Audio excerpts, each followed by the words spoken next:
Welcome back on Millennial Speak Up by Sidoarjo Bisa Podcast with me Marina Berlian di episode yang ke-9.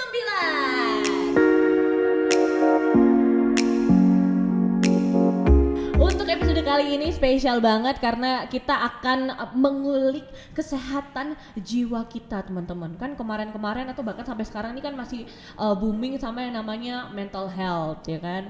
Mental health awareness. Tapi dari mental health awareness ini akhirnya banyak juga yang speak up nih, entah di sosial medianya, banyak yang mengakui bahwa oh iya, aku mengalami yang namanya depresi, aku mengalami yang namanya kekecewaan, aku ada yang bipolar disorder. Di satu sisi bagus ya karena banyak yang mulai mengakui dan menerima keadaan dirinya. Tapi di satu sisi akhirnya banyak orang yang jadi self diagnose, ya kan? Nanti dikit-dikit gini, aku nih pasti ini nih gangguan ini nih. Wah ternyata aku gini-gini, aku gangguan ini nih.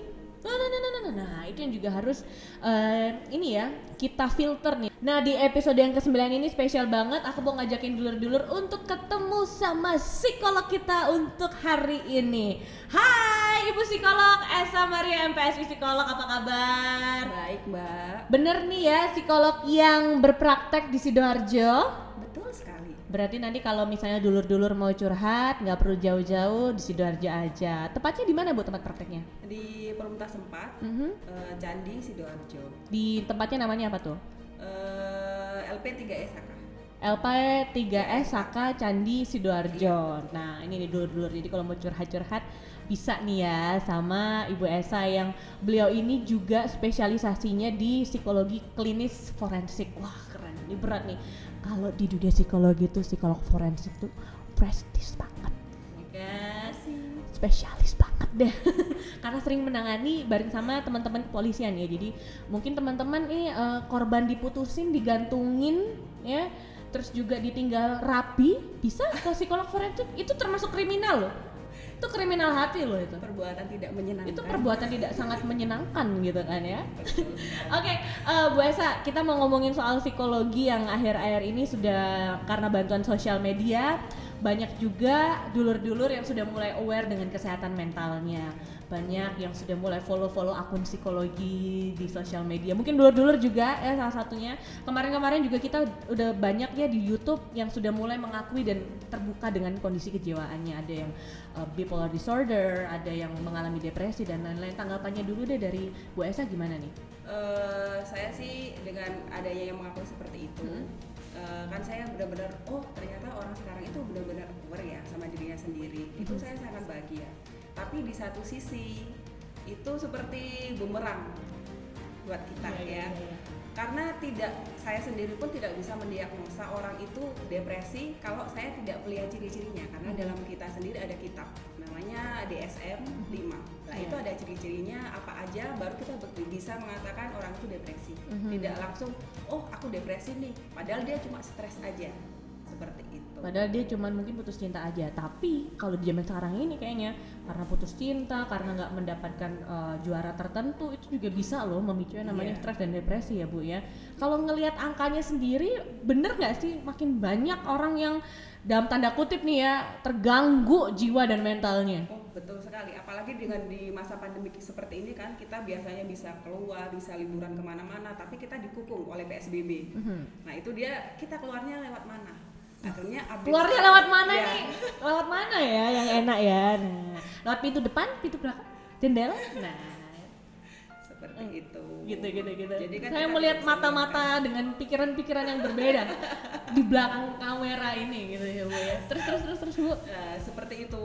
Biasanya kan kita bisa lari, misalkan kita hiking nih gitu. Atau kita lihat pantai nih. Tapi dengan masa PSBB seperti ini dengan new normal juga kita benar-benar diikat. Apalagi tipenya orang ekstrovert. Kayak aku nih, aku yang terbuka banget nih. Nih cuma lagi tertutup. Nanti ya abis iklan tak buka beneran. Tumpai jadinya. Tumpai sensor. Terus itu. Oke. Jadi banyak ya di masa pandemi ini. Mungkin dulu juga merasakan iya nih aku juga nih kayak stres banget nih di rumah. Itu bisa jadi tanda-tanda awal gangguan kejiwaan kah? Tanda-tanda awalnya mungkin pernah tidak selama beberapa hari kita mengurung diri. Oke. di kamar, tidak melakukan apapun, kita hanya game aja, tidak makan, tidak mandi, tapi jangan tidak nafas ya, itu udah mati itu kalau menurut saya. Itu seperti itu. Dia juga kalau melihat keluarganya itu marah aja, hal sekecil apapun bisa memicu kemarahannya, itu juga suatu tanda stres juga. Wah, tapi jangan sampai sekali lagi dulur-dulur self diagnose ya, atau mendiagnosa diri sendiri. Perlu ada bantuan profesional untuk melihat ini, karena bener nggak sih katanya kalau yang berkaitan dengan gangguan kejiwaan, depresi, stres, takutan yang berlebihan itu tuh ada durasinya dalam berapa lama. Terus juga ada kayak repeated. Ada. Kalau biasanya depresi yang berat itu sampai seminggu. Dia tidak keluar kamar sama sekali, mengurung diri, dan lampu dimatikan, diajak ngomong tidak mau, dia dikunci dari dalam. Mungkin dia lagi ini kali aliran kebatinan. Itu beda. Kegelapan. Beda. Mencari beda lah aliran. Beda. Gitu. Terus. Seperti itu. Terus kalau repeating itu tergantung. Repeating behavior yang negatif gitu ya. Kenapa dia repeating? Berarti dia ada stimulusnya atau ada triggernya. Itu dia baru keluar. Oke, seperti apa tuh biasanya? Kalau ini yang tanda-tanda stres ya berarti yang mengarah ke depresi. Misalkan dia stresnya gara-gara putus cinta itu tadi ya, ada triggernya, ada lagu yang pernah mereka jalan bareng, terus lagu itu terputar lagi, aduh dia langsung menarik diri. Jangan lagi cinta, kayak gitu. Ada trigger-trigger yang kita tidak tahu, menurut kita itu biasa, tapi buat dia itu luar biasa. Nah, sebenarnya kalau orang-orang yang dengan stres dan depresi itu sadar nggak sih kalau misalnya dia ini tanda kutip terganggu? Ada beberapa yang sadar, ada yang beberapa perlu disadarkan. Kalau yang sadar itu berarti masih bisa ditanganin kah? Bisa, kan kita dalam ilmu psikologi ada istilah insight. Insight itu kesadaran diri kalau dia bermasalah. Oke. Dan biasanya mereka itu curhat atau cerita ke teman terdekat, atau langsung menghubungi psikolog seperti itu. Aku kok ada tanda-tanda ini, itu namanya insight. Berarti dia ada keinginan untuk berubah atau sehat. Tapi ketika orang itu tidak ada insight, misalkan saya gini, Mbak Berliana, Bu, Ibu kok nggak pernah makan, Ibu kok sering mengurung, Ibu stres ya gitu. Terus saya menolak, ngapain aku nggak stres, kamu kok bisa ngomong aku stres? Enggak, aku baik-baik aja. Itu namanya orang tidak memiliki insight atau denial ya dia ya. Oke. Berarti kalau misalnya ada dulur-dulur yang udah merasa kayak insight, duh kok aku jadi lebih marah-marah sih, duh kok aku jadi makin sering nangis sih, duh kok aku jadi lebih suka di kamar, nggak mau makan, nggak mau keluar. Nah itu paling tidak ada good sign ya, dimana kita paham sama kondisi diri kita yang lagi nggak baik. Nah yang harus dihindari atau mungkin yang parah itu adalah mereka yang nggak sadar kalau misalnya perilaku mereka itu sudah negatif. Betul sekali. Biasanya kita susah. Seperti ini aja, mereka kan udah membangun tempo di awal. Lah kita maksudnya seperti apa? Kita merubah mindsetnya mereka sampai kita berbusa, istilahnya kita psikolog berbusa itu ngomong kamu gini kita pakai terapi apa. Kalau mereka udah bangun tembok di awal, kita tidak bisa. Nah terus nanti yang menyelamatkan mereka siapa Bu Dami? Kita biasanya kalau biasanya saya pakai konfrontasi kayak gitu, sama saya tunjukkan ini loh contohnya, ini loh contohnya, misalnya aku loh nggak pernah gini-gini. Nah, saya kasih contoh atau film, tolong ya lihat film ini ya. Kalau kamu merasakan ada sesuatu dan itu sama dengan kamu, silahkan hubungi saya. Oke. Gitu. Dan itulah peran psikolog di masa pandemi kayak gini. Dan kalau nggak salah dari gabungan teman-teman psikolog atau yang kita kenalnya ya dulur-dulur dengan HIMSI, Himpunan Psikologi Indonesia Jawa Timur, itu juga punya layanan di masa pandemi ini ya. Iya, untuk teman-teman yang mungkin mengalami ini nih kayak saya udah ada gangguan nih di diriku nih. Sekali lagi daripada cari-cari di Google self diagnose sendiri, butuh yang namanya profesional nih dulur-dulur. Kemana ya kalau boleh tahu? Saya agak lupa sih Mbak, tapi nanti saya share. Kalau nggak salah di 119 itu nanti ada extensionnya juga. Extension 2? Bener nggak sih? Wah aku asal nebak aja loh. Betul. Itu nanti kita konseling secara gratis. Oh konseling secara gratis? Iya, ada psikolog-psikolog yang akan handle. Ya. Jadi boleh curhat apa aja yang berkaitan dengan masa pandemi ya. Misal putus di masa pandemi boleh ya? Boleh. Kan berkaitan sama pandemi. Kehilangan pekerjaan di masa pandemi. Wah itu benar-benar. Boleh banget. Kalau misalnya ini nih, justru bukan kehilangan, tapi bertambah lemak-lemak di badan karena masa pandemi. Gimana dong? Itu ke ahli gizi ya Mbak. Itu ke ahli. Oh juga bisa nih selain ke ahli gizi, konsumsinya itu yang sehat-sehat juga. Apa itu, Mbak? Apalagi kalau misalnya dulur-dulur merasa di masa pandemi ini kan sering banget ya di rumah makan nggak teratur. Apa aja yang ada di kulkas dan di meja dimakan. Mulailah terlihat lemak-lemak cantik dan ganteng di perut kita yang tadinya S jadi M ya, berat badannya atau bentuk badannya itu M jadi XL. Ini dia solusinya, Green Bean Coffee. Bisa loh Bu ya, dan juga dulur-dulur langsing seketika dengan nih mengkonsumsi Green Bean Coffee. Karena kalau misalnya dulur-dulur nggak tahu, kalau kita itu menurut para ahli konsumsi maksimal teh, khususnya yang Green Bean Coffee itu ya, teh dan atau kopi yang ada green-greennya gitu, itu tuh bisa yang namanya mencegah obesitas, terus juga bisa nih untuk program diet. Jadi langsung aja yang suka ngopi tapi juga pengen juga berat badannya bisa turun seketika secepat mungkin, bisa langsung order Green Bean Coffee. Ini segini cuma 60.000 aja, murah banget kan ya, daripada beli yang abal-abal mendingan langsung beli aja produknya langsung dari Sidoarjo. Kalau pengen tahu WhatsApp aja di Pak Arifin 08993948 707. Kalau misalnya dulur-dulur belinya banyak, harganya bisa lebih murah. Jadi langsung aja Pak Arifin, nomornya di bawah ini 08993948 707. Green Bean Coffee, langsung cepat langsing. Asik. Kayaknya kita butuh nih ya Bu Esa. Iya, apalagi saya. Apalagi saya di perut ini sudah mulai ada, ini kayaknya trimester keempat. Empat loh, trimesternya 4 ya, bukan 3 lagi, 4 ya, karena lemak-lemak ini. Oke, kembali lagi ke persoalan psikologis di masa pandemi ini. Selain stres, depresi, ada nggak sih kayak gangguan kejiwaan yang mulai muncul, yang sudah mulai kayak dalam ranah seperti bipolar disorder atau mungkin ada, terus ada yang kemarin itu narsistik ada. Narcissistic. Oh, NPD, Narcissistic Personality Disorder. Oke. Terus dia ada yang juga yang kemarin tuh sampai bunuh diri. Ah, Ada. angka bunuh diri meningkat kah? Kekerasan seksual juga banyak. I see. Yang terakhir bikin saya agak melongo itu yang kemarin di P2 TP2 Lampung Timur ya kalau nggak salah, memperkosa anak yang sedang di apa itu namanya Mbak, dilindungi karena dia korban perkosaan. Kayak gitu, malah dia perkosa sendiri, anak yang seharusnya dia lindungi diperkosa sendiri. Oke, ini miris banget sih ya Bu ya. Memang masa-masa pandemi kayak gini yang sebenarnya nggak bisa dikontrol itu adalah kesehatan jiwa dan mental kita sendiri ya, karena kita manusia yang mungkin secara fisik kadang terlihat baik-baik aja, tapi di dalam itu udah broken, udah rusak, udah penuh dengan luka gitu kan ya. Ada nggak sih Bu sebenarnya tips-tipsnya sebagai seorang psikolog mungkin untuk bisa mengenali diri kita lebih dalam, tahu kalau kita nih lagi kenapa-napa? Ada tips mudah tapi kadang orang tidak melakukannya. Apa itu? Menulis kegiatan sama perasaan dia selama minimal seminggu aja. Sering di Instastory? Oh beda, Oh, beda. Instastory kan hanya dilihat untuk bisa orang-orang melihat, oh aku ini, atau dia mencari perhatian. Oke. Oh beda ya. Jadi menulis dengan tangan sendiri, Iya. bukan ngetik ya? Boleh mengetik di HP. Oke. Kayak gitu. Tapi kondisi seharian. Kondisi sehari apa yang dia alami, biasanya sebelum tidur. Kayak gitu. Hari ini terjadi apa aja.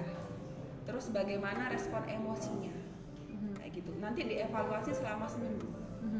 Kalau tidak ada apa-apa berarti dia tidak bermasalah. Tapi ketika dia ada naik turun, misalkan ada seperti ini dia udah marah, seperti ini dia nangis, seperti ini dia udah mukul, maaf ya anggota keluarganya, berarti dia ada sesuatu.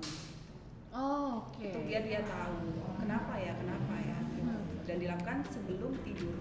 Dilakukan sebelum tidur, bisa dilihat apakah naik turun atau enggak. Nah kalau misalnya naik turun gimana?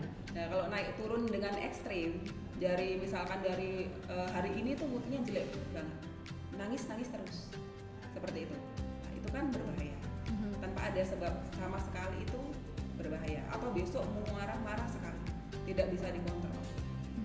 Gitu sih. Kalau misalnya kayak gitu kan berarti moody ya orangnya ya. Iya. Ada bedanya nggak sih moody yang normal sama yang nggak normal? Kalau moody normal itu dia bisa meregulasi emosinya. Misalkan cuma dalam waktu sejam dia udah selesai. Tapi kalau moody tidak normal, sehari full dia akan marah sampai besoknya lagi dia pasti bangun tidur pun dia marah. Itu dia. Bangun tidur pun marah, itu berarti udah mood yang tidak normal ya. Harus segera dipertanyakan. Oke, wah menarik ya. Kalau ngomongin soal kayak ilmu-ilmu kejiwaan kayak gini, aku nggak tahu nih kalau sebagai seorang psikolog itu kayak gimana sih sekolahnya belajarnya? Padahal aku udah SPS. Aku juga psikologi loh, dulur-dulur, tapi belum S2. Jadi langsung sama ahlinya aja yang psikolog. Nah, mungkin bisa jadi pandangan juga buat dulur-dulur yang pengen juga nih jadi seorang psikolog. Sekolahnya kayak gimana sih? Saya balik dulu ya Mbak ya. Kalau niatnya apa sih untuk jadi psikolog itu? Aku rawat jalan sih. Nah, itu. kebanyakan kita. Semua mahasiswa psikologi tuh menyembuhkan diri sendiri. Iya, pengen mengetahui dirinya. Mendiagnosa dirinya sendiri dan menyembuhkan sendiri, tapi nggak bisa akhirnya gitu ya. Bisa. Oh bisa ya. Pelan-pelan. Kayak gitu. Oke, jadi kalau misalnya dulu mau ambil psikologi harus ambil dulu minatnya dulu ya. Maunya apa? Kita balik lagi karena kan psikologi, maaf saya kalau lihatnya itu bukan ladang untuk uang. Oke, betul. Itu niat utamanya. Karena jadi psikolog kan kadang dulu pandangannya orang gila kayak gitu. Ya. Itu niat awalnya kalau mencari uang jangan di psikologi. Karena psikologi adalah orang yang berjiwa sosial. Betul. Nah, kalau misalkan ya udah aku bisa rawat jalan nih biar tahu diriku sendiri atau aku bisa bermanfaat bagi orang lain, monggo masuk psikologi. Kalau untuk sistem pendidikannya S1-nya harus sarjana psikologi. Fakultas psikologi. Kalau ingin mengambil profesi, monggo ambil yang profesi psikolognya. Profesi psikologi, bukan magister psikologi, itu beda. Kalau magister psikologi itu yang sains. Istilahnya semua jurusan misalkan hukum atau apa itu bisa masuk. Tapi kalau untuk profesi harus S1-nya psikologi. Oke, betul. Karena kan kemarin tuh sempat ada kan kasusnya yang ngaku-ngaku psikolog, DS itu kan, ngaku-ngaku psikolog ternyata nggak terdaftar di HIMSI. Ya kan, berarti kalau teman-teman nih juga dulur-dulur kalau misalnya mau berkonsultasi dengan psikolog bisa cek dulu ya. Bisa. Di HIMSI itu ada surat izin praktek psikolognya. Nanti cek di situ ada. Saya pun ada di situ. Nanti minta ada nggak surat izin praktek psikolognya? Kalau misalkan dia tidak mau memberikan dan tidak memberikan, berarti kan kita harus bertanya ada apa di situ. Oke. Karena ada S1 pun mengaku kalau dia psikolog. Kayak gitu S1 psikologi yang kan banyak kan. Betul. Itu minta surat izin praktek psikolog. Nanti ada istilahnya list dia namanya siapa, lulusan dari mana, ini surat izinnya mati atau tidak, karena kita di HIMSI sendiri itu memperpanjang. Berarti bisa dibilang tuh kayak kalau S1 psikologi tuh kayak yang dokter umumnya. Iya. Kalau yang S2 psikologi tuh kayak psikiaternya gitu ya. Tapi kan S1-nya itu tidak bisa Praktek ya. Oke, itu yang harus teman-teman bedakan ya. Emang bedanya psikolog sama psikiater tuh apa sih, Bu? Kalau psikiater itu kan basicnya dokter ya, Mbak. Jadi dia itu bisa memberikan obat. Oke. Kayak gitu. Tapi untuk alat tes mereka terbatas. Kalau psikolog itu mereka terbatasnya tidak bisa memberikan obat, tapi mereka bisa konseling sama menjalankan alat tes psikologi. Oke, jadi memberikan terapi gitu ya, Bu. Nah, dulur-dulur tuh harus kemana sih? Karena kan kayak nggak bisa ngebedain ya. Ke psikolog, ke psikiater. Harus kemana sih ketika dalam kondisi apa harus ke psikolog? Harus kondisi apa ke psikiater? Kalau misalkan ke psikolog misalkan yang ringan, atau misalkan kalau sampai dia belum butuh obat itu bisa ke psikolog. Tapi kalau dia sudah mengganggu aktivitasnya sampai dia tidak bisa tidur atau apa, itu monggo ke psikiater. Oke. Karena psikiater kan berhubungan dengan obat. Dan kami para psikolog mengurangi itu, jangan sampai klien kita memakai obat. Berarti alangkah lebih baiknya mungkin bisa ke psikolog dulu untuk konseling dan mengetahui dirinya ini sudah sampai pada ambang batas mana, membutuhkan obat atau cukup diterapi aja seperti itu ya teman-teman. Dulur-dulur bisa tuh ya. Tapi ada suka dukanya nggak sih Bu Esa jadi seorang psikolog itu? Pasti ada lah Mbak. Apa tuh? Karena kita kan mungkin ngeliatnya psikolog tuh kayaknya orangnya tenang, tempat terpercaya buat curhat, selalu bisa memotivasi. Kayaknya hidupnya nggak ada masalah. Padahal dalamnya penuh masalah klien juga. Kalau sukanya itu ketika kita melihat klien kita itu bisa ada progres atau proses penyembuhan. Seperti itu kita suka. Apalagi kalau tipe saya itu ketika klien saya bilang, Mbak terima kasih ya aku bisa tidur, Mbak terima kasih ya aku bisa lepas dari ini, Mbak terima kasih kemarin sarannya, oh itu lebih berharga ya daripada uang, kayak dipeluk gitu sama Allah gitu, dipeluk kayak gitu, oh makasih kamu udah hidup kayak gitu. Tapi dukanya itu ketika ada klien udah kita berusaha keras tapi mereka itu bilang nggak bisa, aku nggak mau gitu. Terus istilahnya sampai ada yang kita udah berusaha keras buat dia tapi dia tetap menolak kayak gitu. Oke, jadi kayak dari hasil konseling dan hasil terapinya ya, kalau misalnya pasiennya itu banyak yang dapat manfaat senang, kalau misalnya pasiennya masih nolak ya sedih juga ya ke psikolognya ya, karena kembali lagi tadi Bu Esa bilang kan psikolog itu harus punya jiwa sosial, lebih harus banyak menolong, banyak mendengarkan curhatan ya. Nggak capek kamu jadi tempat sampahnya banyak orang? Sebenarnya capek sih Mbak, tapi saya punya salah satu cara mudah murah untuk melepaskan. Maaf ya kalau kita bilangnya sampah kan. Tanda kutip ya. Maaf kalau saya salah ya. Itu melepaskan sampah itu. Kayak gimana? Kalau cara saya biasanya ke, maaf sebut merek ya, ke McD sendirian. Oh, ibu tuh orang yang bakal ini kemana-mana sendirian ya? Iya, itu ke McD sendirian, minum, lihat orang atau di pinggir jalan. Jadi melepas penat dari tumpukan semua curahan hati klien gitu ya. Tapi emang bedanya apa sih curhat ke psikolog sama curhat ke teman biasa? Karena mungkin di pikiran dulur-dulur, aduh ke psikolog bayar lagi, aduh harus per sesi nih, wes curhat ke teman aja. Emang kenapa curhat itu lebih nyaman dan lebih harus ke psikolog daripada ke teman? Oke, terus saya balik tanya, lebih milih mana, kamu masalahmu selesai atau kamu hanya dibilang yang sabar ya? Jelas pilih masalah cepat selesai kan, daripada dikasih motivasi sabar ya. Aku juga pernah kayak gitu, jadi waktu itu ya malah yang dicurhatin malah balik curhat. Itu nggak enak be, bener-bener nggak enak. Pancing ya? Iya nggak sih, kayak kita curhat ya ke teman kita, akhirnya teman kita malah balik curhat ke kita. Nah, Tolong. Nah maka lebih baiknya kalau ke psikolog. Dan tidak semua, menurut saya sih tidak semua psikolog itu melihat materi. Kan saya bilang ada yang jiwa sosial itu. Setuju. Saya mengalami itu sendiri Iya, ya. Ini bener-bener the advantage of being a psychology student. Akhirnya ketemu sama psikolog curhat gratis kayaknya. Tapi memang kalau ngomongin saya layanan psikologi, sekali lagi kalau kita mau akses tuh kayak gimana sih Bu? Apakah kita tuh harus datang ke klinik dulu? Apalagi di masa pandemi kayak gini, harus bertatap muka kah? Oh tidak harus.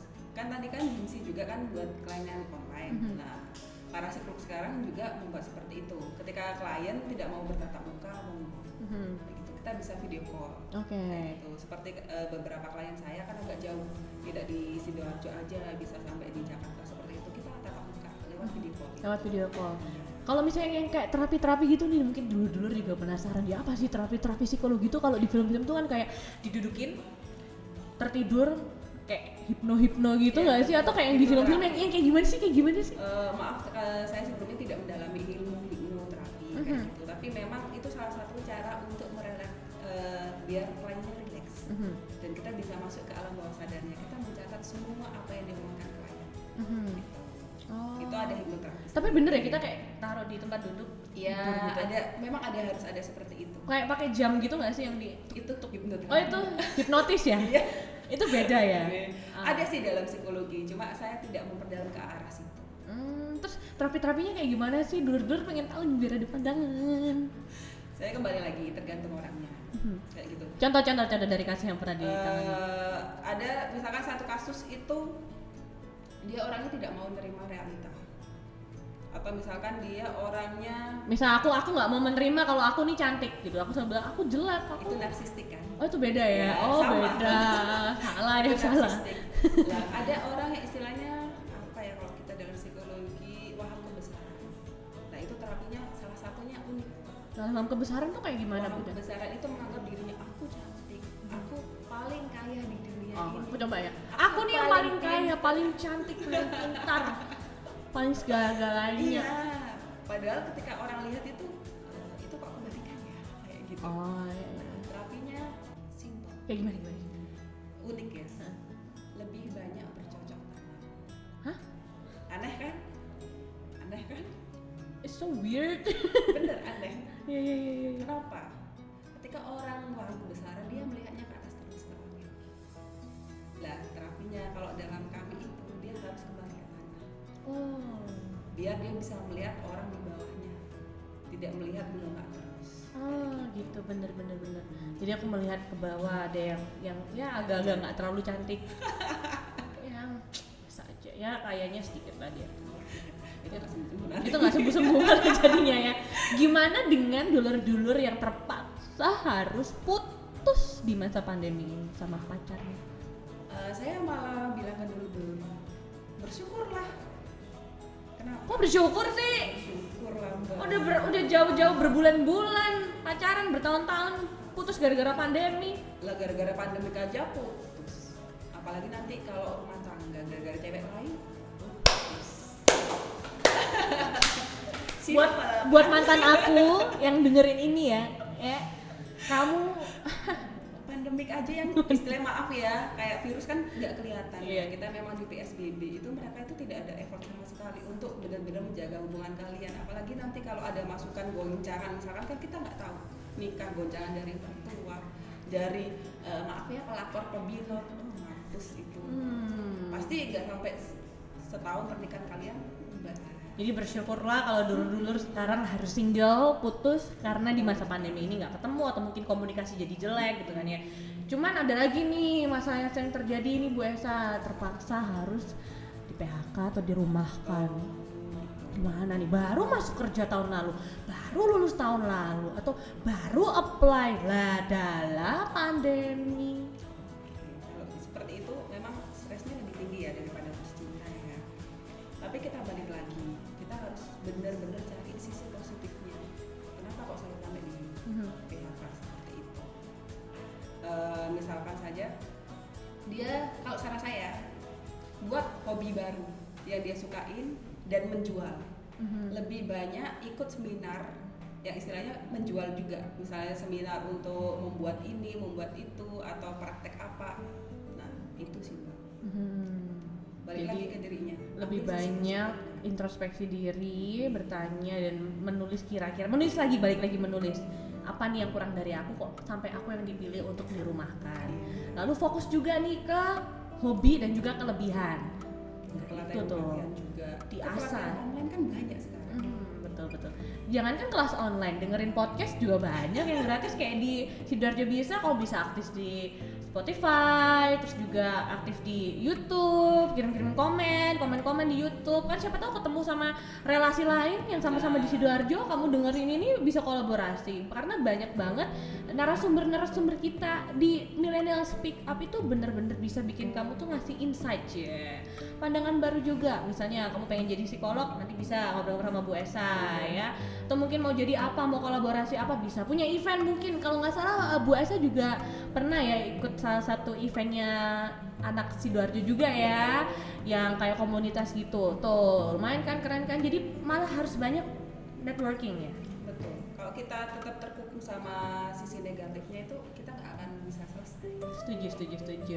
Nah oke deh, ini Bu Esa karena kita juga harus kelar podcastnya, tapi sebelum berakhir, sebelum pamitan, ada pesan apa nih buat dulur-dulur dan juga harapannya Bu Esa untuk milenial di Sidoarjo, khususnya dari seorang psikolog? Oke. Kalau pesannya tetap jaga kesehatannya, karena kita tidak tahu kita pembawa atau tidak. Karena hidup itu terlalu singkat kalau kalah gara-gara corona. Itu. Harapan saya tetap sehat secara mental, tetap berpikir positif meskipun kamu di bawah tekanan apapun, kamu harus mencari sisi positif dari dirimu dan kembangkan. Yang kedua, sayangi orang terdekat. Bener-bener menenangkan ya kalau ngobrol sama psikolog ya. Ya udah deh kalau gitu Bu Esa, terima kasih banyak ya. Sama-sama. Udah mau ngobrol-ngobrol di Millennial Speak Up. Nanti kalau misalnya dulur-dulur pengen ngobrol-ngobrol sama Bu Esa, Instagramnya di mana? Ada di esa_Maria. Esa_Maria. Nanti bisa tuh follow, tanya-tanya di sana ya. Thank you ya Bu Esa, sehat-sehat selalu ya Bu ya. Salam buat teman-teman psikolog Ya, di Sidoarjo dan di HIMSI. Aku Marina Brian juga pamit. Terima kasih buat dulur-dulur yang udah nonton dan udah dengerin di Spotify. Jangan lupa untuk ikutin, subscribe di YouTube Sidoarjo Bisa, Spotify kita, di Instagram di @sidoarjobisa.id untuk episode 10 selanjutnya. Jangan lupa selalu stay tune ya di Millennial Speak Up. Bye.